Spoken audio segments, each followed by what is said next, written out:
अजून एकदा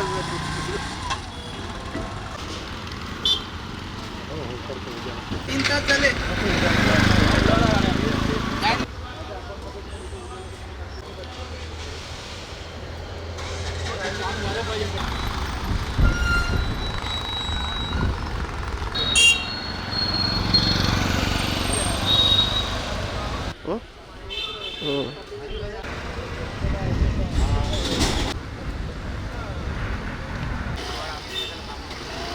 वाले पुढे या, बोलणार पुढे या.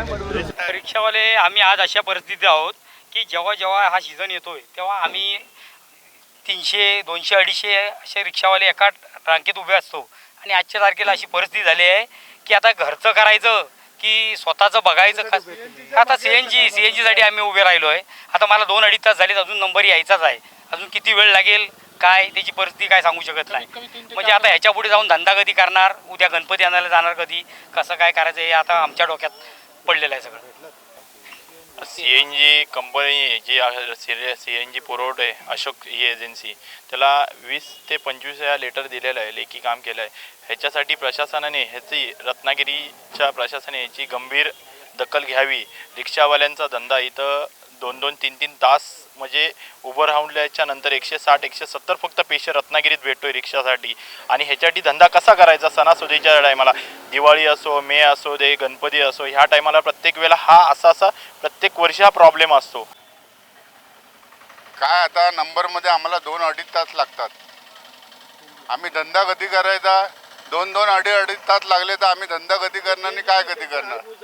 हॅलो, नमस्कार. सीएनजी वाले, हा सीएनजीचं सेंटर आपल्या इथे जवळजवळ 4 आहेत. त्याचे एकच सेंटर रत्नागिरी चालू आहे. ते 4ही सेंटर चालू व्हावेत हीच आमची अपेक्षा.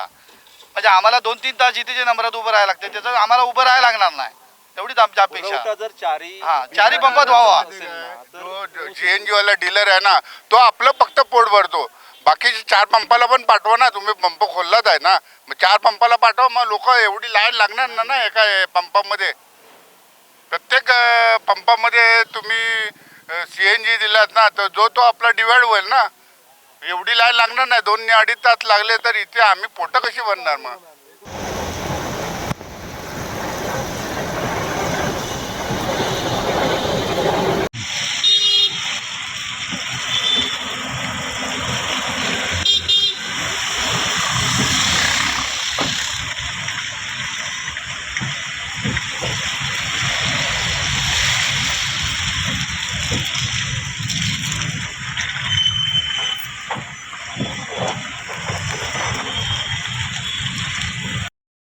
टाइम्स डिजिटलला लाईक करा, शेअर करा, सबस्क्राईब करा आणि बेल आयकॉन दाबायला विसरू नका.